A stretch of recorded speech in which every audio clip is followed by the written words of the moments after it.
Different psychopaths have different ways of, like interacting. The others were very violent. If they want something, they would even kill you, and it's unfortunate sometimes there is that psychopathic, disorder that's affecting a lot of, especially in the church, especially during this time. We are seeing psychopathic tendencies, and a person is like oblivious, like, no, as long as I'm a man of God, it's psychopath, it's weird.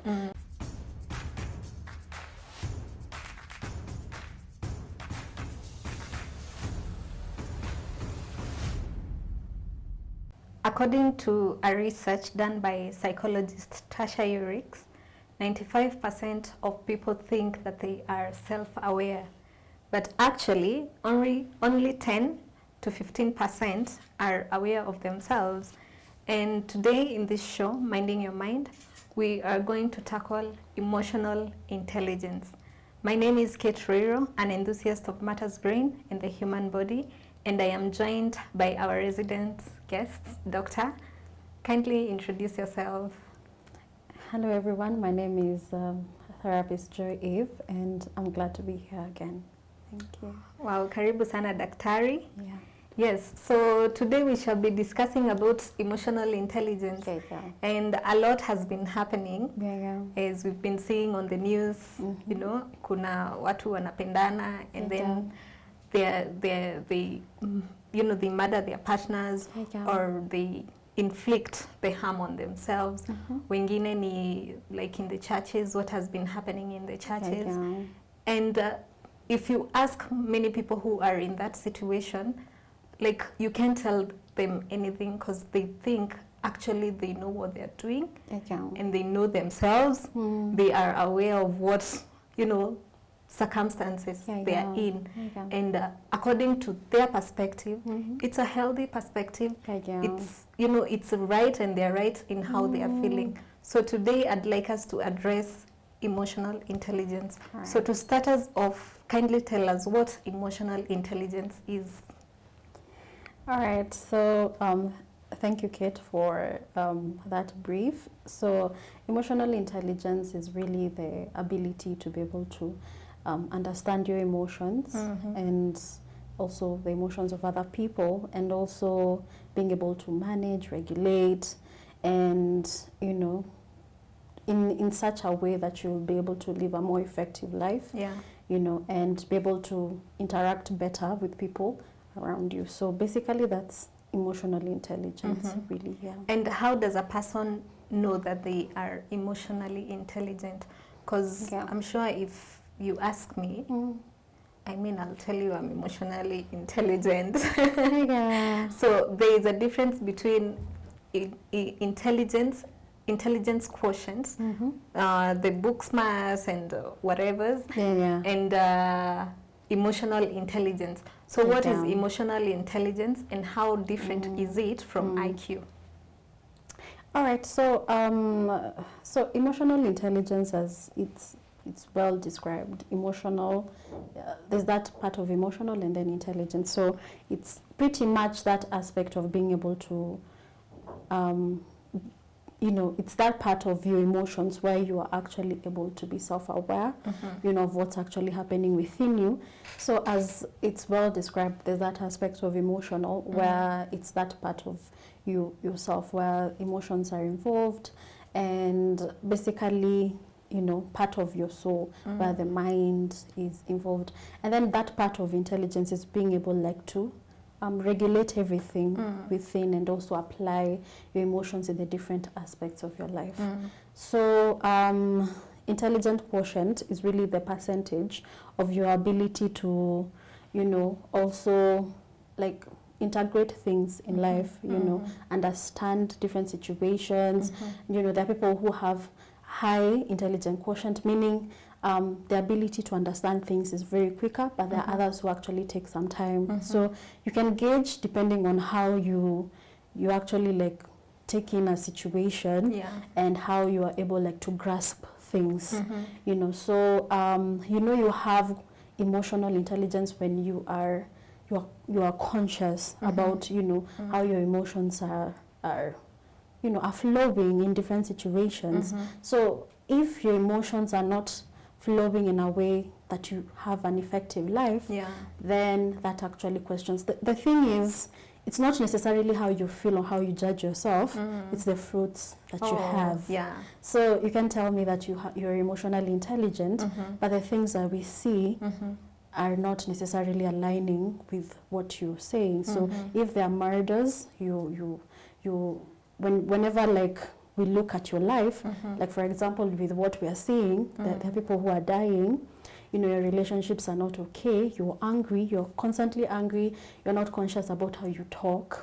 It really questions a lot about your emotional intelligence, because there needs to be that aspect where you are conscious about responding and not reacting. So I can't say anybody is perfect, but you know, being able to be aware and being able to stop yourself and respond rather than reacting, I think that's why you can be able to measure your emotional intelligence. Wow, because I believe, Doctor, we are all emotional beings. Because I think the whole part of the soul of a man is tied to their emotions.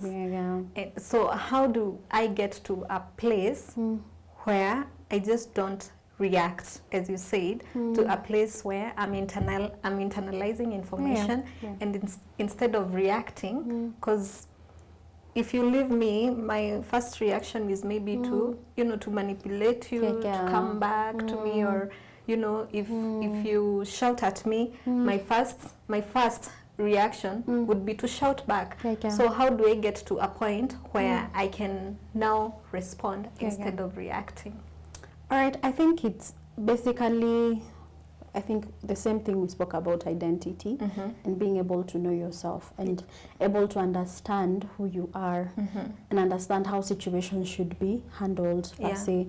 So sometimes, even if a situation is right, you know, sometimes you need to check yourself and see, when I'm angry, am I angry?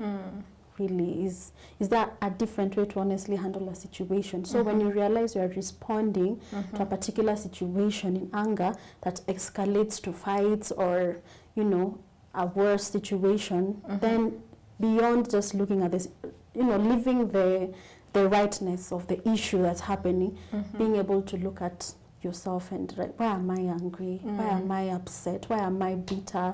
You know, when you look at yourself and see, then you can be able, like, to measure if you honestly have that intelligence or not.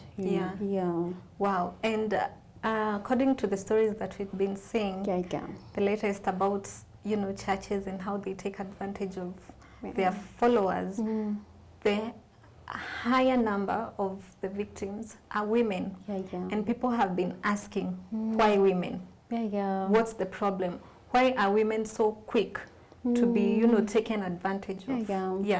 So I think it's something that I've been addressing so many times in therapy as well, where I'm constantly, you know, informing ladies that it's important to be more objective sometimes. It's important to, as much as, yes, you're an emotional being, it's important to also be objective. You know, you can't handle every situation with emotions. You need to be able to even use your head and not your heart in every situation, you know. And so you find that many women tend to find themselves manipulated because of that aspect of emotions, you know. And it's so a person who's emotionally intelligent is a person who's able to navigate between the two, being able to use your head and also your emotions. So if you're just led by your emotions alone, then you're definitely not emotionally intelligent. So as much as there's a high number of women, but not every woman is in that bracket necessarily. Wow.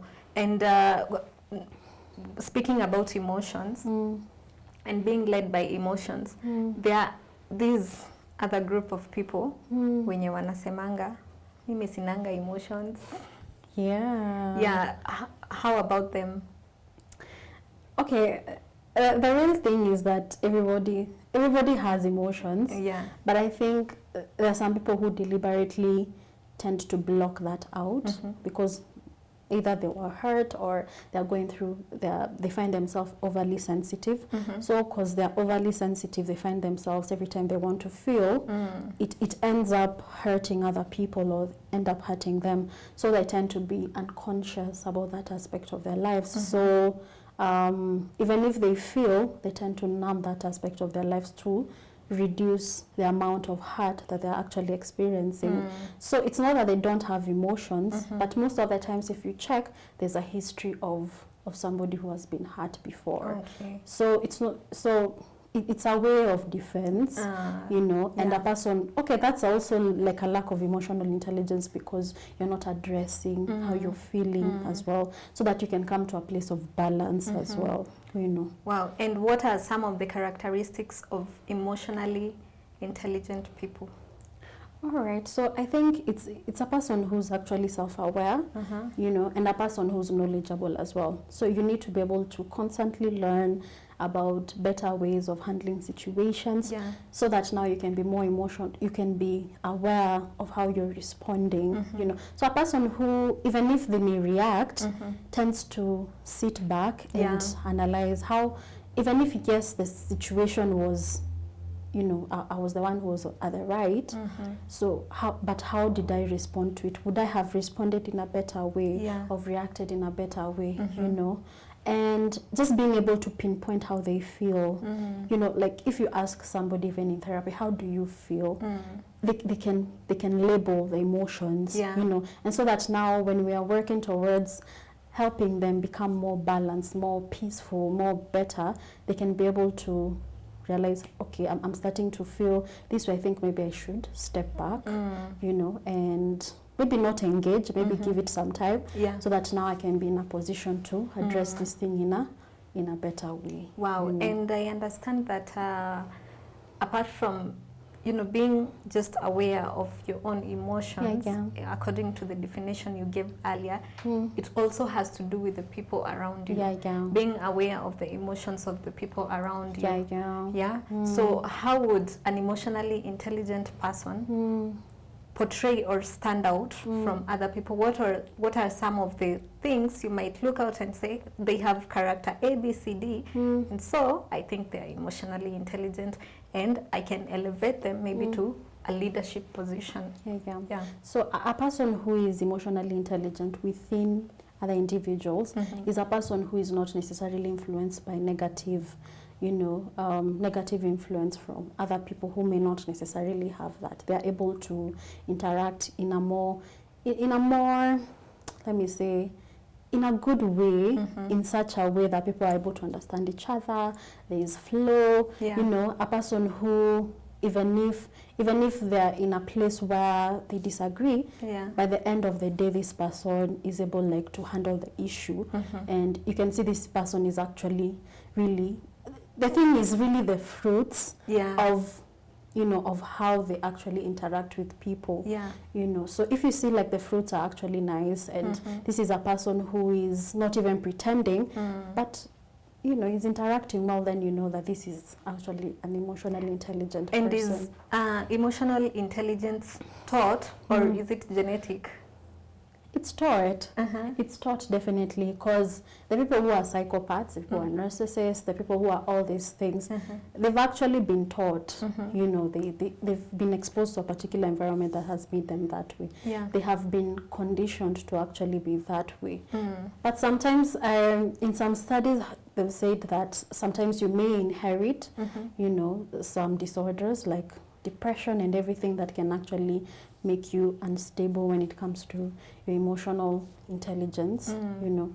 But it's something that you can learn and unlearn, you know. It's something that you can improve, it's something you can work on, because life is not necessarily a straight line, so somebody has to constantly learn how to handle situations differently. And I think it's important that we keep on talking, you know, about emotional intelligence, especially in this month. It's Mental Health Month. So we need to keep on, you know, talking about it, about self-awareness, because even most people are going into relationship, you're not aware of yourself, you're not aware of your weaknesses, of your limits. So when maybe a person can't provide you with the happiness, you know, you are looking for, or they have just decided that things will end, you know, you're not in a place where you can stand on your own 2 feet and say, you know, it didn't work out, but that doesn't change who I am. I am still whole. That doesn't change, and I can move forward. So what are the benefits of talking about emotional intelligence and educating people about emotional intelligence? So I think one of the most important thing about emotional intelligence, you need to know it's actually connected to identity. So a person who actually has a good emotional intelligence, a person who's grounded in their identity. So a person who consistently needs to manipulate people is a person who actually has a very weak, you know, identity, because they feel like somebody's going to step up over them or something. But, you know, you're not grounded in the fact that you're already secure, you're already, you know. That's why you can actually see that there's a lot of manipulation, because the person himself is no longer secure. He's not secure. But a secure leader doesn't necessarily need to fight for what they already have. So identity already shows you, I already have this thing. I'm already secure. I'm already maybe successful. So I don't mind having other people, you know, even growing and becoming themselves. I can never be, you know, I'm unique, you know, and lifting other people does not make me less.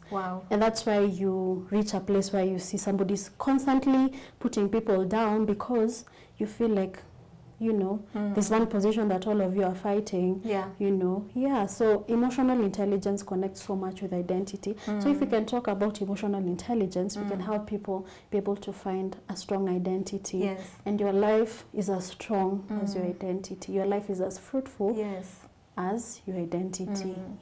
And emotional intelligence, you know, is one of the, you know, like intelligence quotient, the cognitive intelligence will get you to an office, but it can't sustain you. Because there was this study that was done by Dr. Coleman. He is the one who popularized emotional intelligence. He did a study, and many people responded that they enjoyed working with leaders who provided a safe space and who were more empathetic. They didn't care about, you know, the studies. So even in workplaces, emotional intelligence is important. Because I think work is where you spend most of your time, most of your hours weekly. So it should be a very safe space. Definitely. How do you educate emotional intelligence in a work environment? So whenever we do like maybe trainings, mental health trainings, what happens is that we majorly teach about, you know, how to interact employees and employers, and how to and the importance of actually creating a safe place really for the growth of the company. Because when any other, you know, a lack of emotional intelligence will actually like infiltrate stuff like depression, anxiety, which may definitely cause the, you know, organization to definitely go down, because there will be no form of, you know, like production in the organization. So emotional intelligence also helps in resolving conflict, because you may find that an employer may feel like they won't give the employee a space to talk, you know, and if you don't treat your employee properly, they'll not be able to handle even your customers properly. So I think there's this guy who runs Virgin Flights, something that he says that the most important person in his company is the employees. So the way he treats his employees is how they will be able to treat their customers. You know, true. So if the employee is content, they're at peace and everything, he is assured that the customers will be at peace. That guy is not necessarily educated. He doesn't have a high IQ. In fact, if you actually read his, you know, his biography and everything, he didn't necessarily really had like a great education, but his ability to interact with people has empowered him to actually have intelligence that has worked for him to the point that the Virgin Airlines are able like to trend in the US and everything. So emotional intelligence is more greater because it's what's going to bring in the the IQ that you need even for life, even in the organization. So sometimes for the benefit of the organization, it's so important to be more empathetic, as an employer, have emotional intelligence so that now the organization can grow. And speaking of conflicts, under that study, it said that most people, if most people prefer walking away from conflicts instead of addressing them. But you should never walk away from a conflict without addressing it. Although the manner in which you address it is what matters, but you should never walk away from a conflict without addressing it. So yesterday I was giving my sis a story about an incident that occurred in the office, and she was like, kama ni mimi ningekuwa hapo. I'd be burning, and immediately like, no, I'll just keep quiet. And today, it's just when it occurred to me, no, keeping quiet doesn't actually solve the problem. You should address the problem. And when a situation goes unaddressed in the office, you actually waste 80% of hours, working hours, in gossip and maybe other things like, attitudes and, people refusing to work because of the tension in the office. So emotional intelligence is key. So I think in that situation, even like emotional intelligence is being able to sense how the situation is, because not every time you need to actually address a situation. What if it's not even the time to address that situation? What if the right thing at that point is to honestly, walk away and then just give it some time, like so that everyone can cool down and everything, and then maybe bring in a third party and then talk about it. So an emotionally intelligent person will not go ahead and gossip. An emotionally intelligent person will see if I talk right now, maybe keeping quiet at that time is important, so that the person can rant and then and when anger has gone down, you can now come in even with a third party and just address your issues, and then there will be peace. So emotional intelligence doesn't necessarily mean addressing it like that, because even maybe you would address it and then the person would end up not even taking it positively and getting angry, and it would actually end up to a fight, and it would not even end up being resolved. So emotional intelligence is also being able to gauge, is this the right time? What if I need to give it some days to just cool down and maybe think about how I feel about all these things. So maybe go to therapy and talk about it and then be cool and then go and address it. Wow. So what are some of the disadvantages of having low emotional intelligence? Of course, you'll definitely have issues with relationships. You can find yourself a bit, always paranoid. Most of the times it happens because either if you're not overthinking, you are withdrawing and underthinking, or it's majorly withdrawing yourself from relationships. So it's likely you will really have issues with interacting with people. So if you are not interacting with people, then your work will be affected. You'll not be able to grow, because sometimes when you're growing, even in your career, you need people. You need to be able to know how to interact with people. I believe even the fact that we are here is because of relationships. And because there was a bit of emotional intelligence that was used. Even for us, there was emotional intelligence that was used. So definitely your growth will be affected, your family life will be affected, your financial life will be affected. So it's very important to be conscious about your emotional intelligence, by seeing what you're experiencing even in life. Wow. And I understand that there are some personality disorders tied to low emotional intelligence. Like for example, you were just talking about narcissism and psychopathy. Let's talk first about psychopathy. Okay, basically a psychopath is it's definitely a person who may be termed as crazy, who either is overly sensitive, you know, has a lot of paranoia, can have, it depends also, psychopaths also have different levels. There's the one that's, you know, the lower level is where the person can abruptly act in a very sinister way, and you're like, this is not even like normal. But then, maybe let's say it's like 30%, but 70%, they're fine. But let me just say it's a psychopathic episode. But there's another one where the person is completely like gone.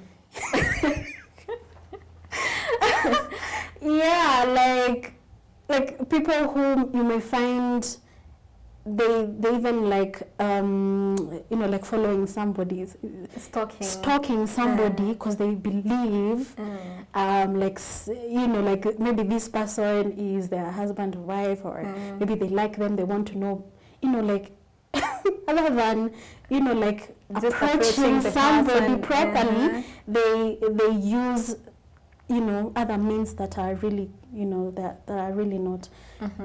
So, but different psychopaths have different ways of, you know, like interacting. The others were very violent. You know, if they want something, they would even kill you, you know. And it's unfortunate sometimes there is that psychopathic, you know, disorder that's affecting a lot of, you know, especially in the church, especially during this time, we are seeing psychopathic tendencies, you know, and the person is like oblivious, like, no, you know, as long as I'm a man of God, you know, it's psychopath, it's weird, you know, because such places are places to build people, to lift people, and not necessarily to kill people. Yes. So, yeah. Wow. I think actually kila mtu amekuwa akisema how mapasta ni psychopaths. You know, you're just throwing the word without actually knowing what it really means and the weight of it, and how, you know, those tendencies actually develop. Because others are actually very self-absorbed. They're narcissistic kind of. Narcissistic. So a narcissist is basically a person who's very self-centered and who is totally self-defensive, you know, and I believe it's a person who has very low identity, you know, or the wrong identity completely. So a person who feels like they have to really work so hard to actually either impress, or maybe can seem like a person who's really needy. And so what happens is they can come with a lot of charisma to actually draw in people to keep themselves praised, or keep themselves in a place of power.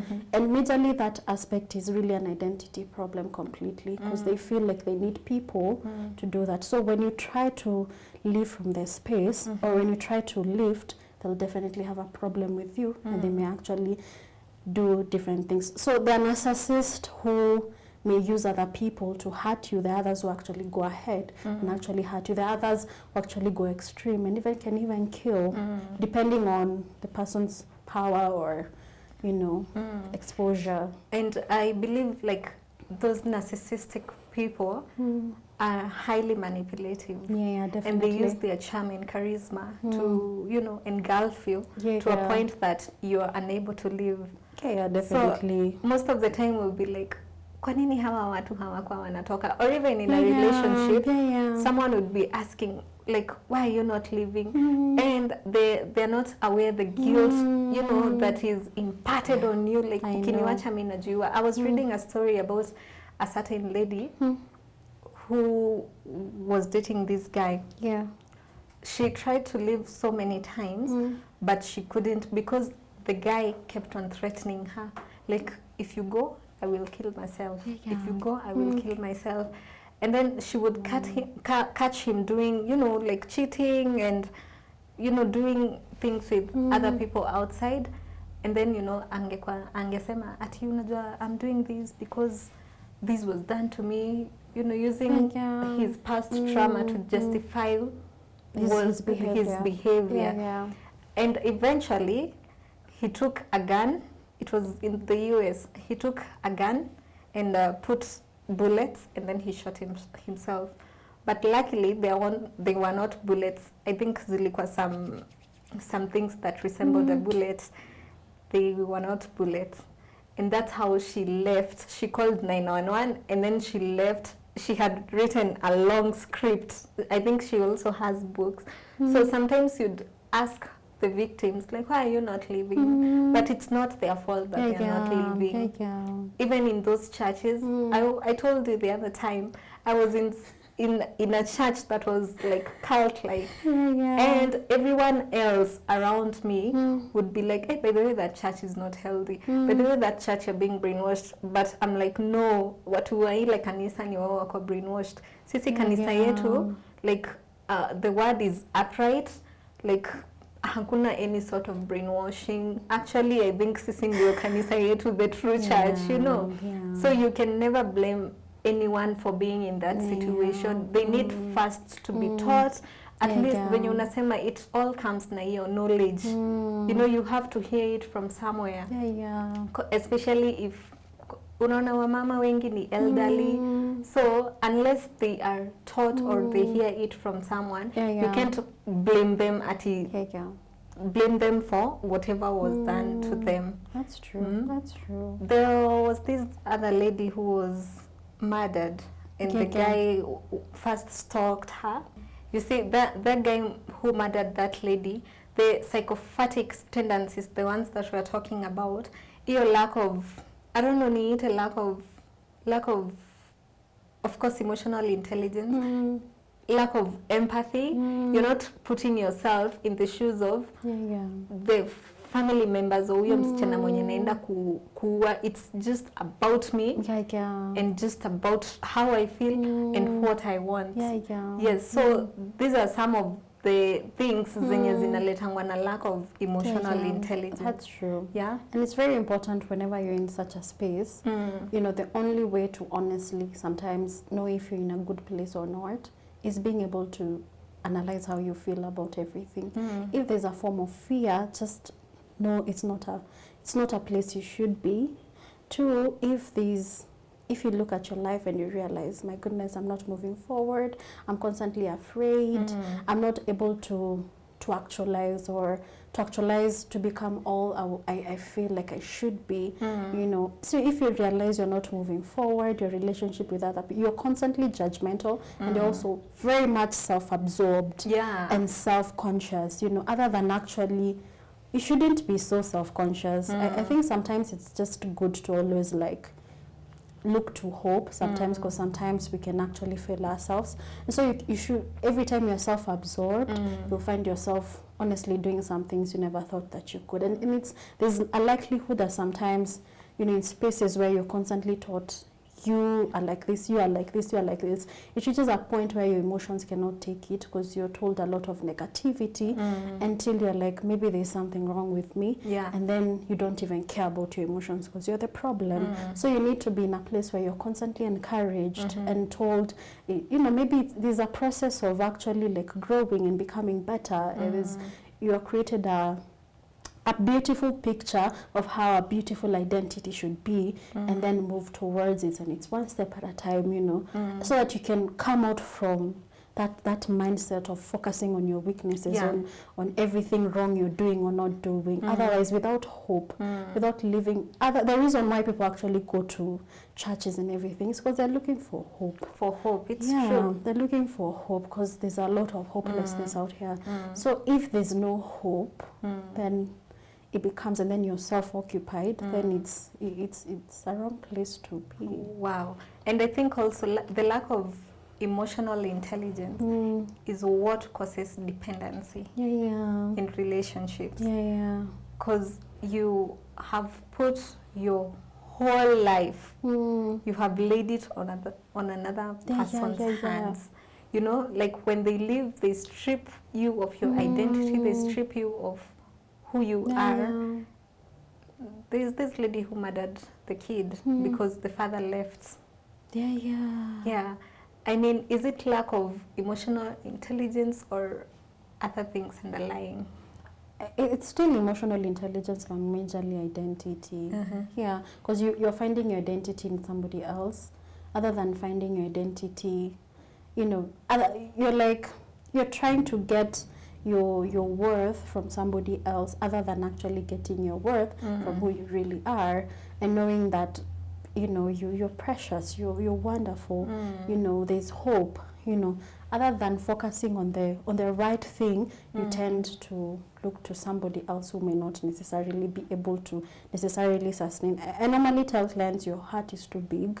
Sometimes not even a human being can be able to feel it. So it's very important to know, to be very careful about your tendencies, your attachment. Yeah. I mean, how do you attach to people? Are you attaching yourself healthily in a way that you're also like bringing in positivity? Yeah. Or are you constantly attached in such a way you're just drawing and drawing and drawing, and not necessarily even a place where you're also supplying? Yeah. You know. Yeah. Wow. And as we are winding up, I'd like you to advise us on how we should teach the younger generation, especially kids, on emotional intelligence, because we are maybe more focused on them being book smart and street smart, but we are not teaching them on how to be emotionally intelligent people, which, to my opinion, I think it's the most important form of intelligence. Yes.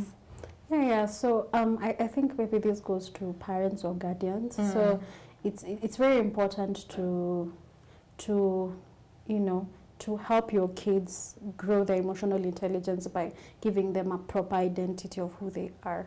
You know, most of the times your kids do tell you how they see themselves, and it's important to constantly affirm them and, you know, tell them positive things about themselves. Be there for them. Even you, sometimes emotional intelligence also means the parent to be sometimes emotional with the child, you know, and allow themselves to know, to open up, so that the children know it's okay to cry sometimes, you know, it's okay to feel a particular way, not that, you know, when the person is feeling sad, or when you beat them, or, okay, let me not say beat, discipline, Yeah. and then there's this phrase, nyamaza, nyamaza. Yeah. So the child is like, I feel pain, I want to express. I want to cry, but then I'm being told it's not right to cry.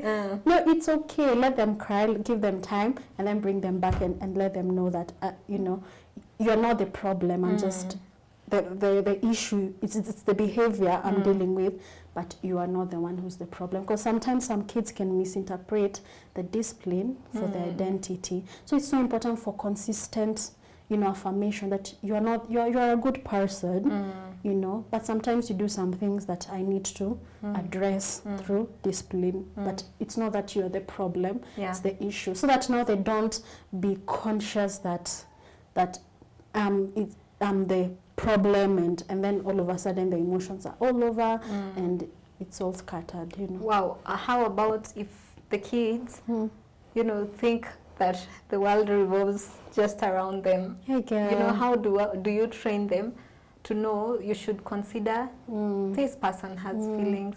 You know, you should consider, like, when we are doing this, you know, everyone needs space, you know, my world doesn't revolve around you. Because I think if you don't teach them that, they will grow up thinking that the whole world actually revolves around them. Yeah, it's basically through conditioning, constantly telling them, but also showing them love. Yeah. It's just love. And I think parents, especially African parents, you need to be open to love your kids. Love your kids, you know, and show them that, you know, there are things that you need to be involved with, but that doesn't mean that they're not loved, you know, and condition them from a place of love. So that now they never feel like, whenever mom tells me, you know, wait a bit, it's that I'm the problem, or she doesn't love me, or, you know, no, they are like safe in that love that you constantly give them. So children who've been raised in loving environments end up even having good emotional intelligence. You know, so consistently be open to love your kids. You know, if you have an issue with loving your kids, I think maybe you should even like work on your emotions. Yeah. Be open to love your kids and guide them from a place of love. And most of the times they'll actually grow up with that safety and security, and even open to correction because they know they are not the problem. They're already loved, you know.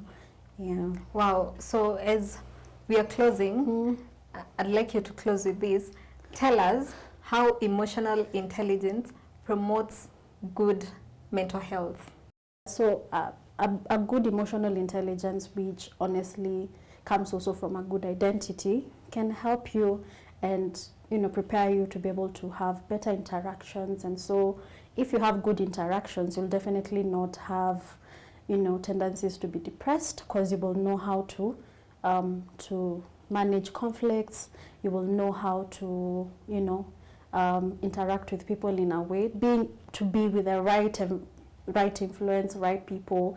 So I mean, when you have the right environment from your emotional intelligence, you're able to exactly just have good mental health, you know. Yeah, because most of the people are in therapy because of other people in the environment who are not maybe in therapy, or they cannot necessarily interact with them. So emotional intelligence empowers you to have strong relationships, be at the right place at the right time, do the right thing, you know. And you have, it's not necessarily perfect, but you will be in a better space to be a better person in the society.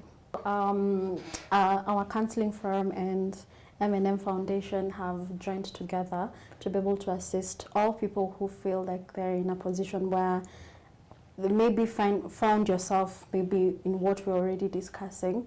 So I believe there will be contacts on the screen where you can be able to reach out and get the best help in this space. Yeah. Wow. We've heard it from the doctor. Yeah. Emotional intelligence is tied to a person's identity. Yeah. Yes, so if you want to be at a better place emotionally, you have to first know who you are as a person. And thank you so much, Doctor, for joining us. Thank you. That is all the time that we had for today. Thank you guys for joining us from wherever it is you've been watching us from. And continue sharing, continue subscribing to our YouTube channel and our social media handles. Call the numbers below or email. The email is provided on the description below, and you will get help. Thank you for watching. Thank you for joining us. Continue sharing these videos. And for those of you who have not subscribed, please subscribe. My name is Coach Roiro. Thank you for watching. Bye.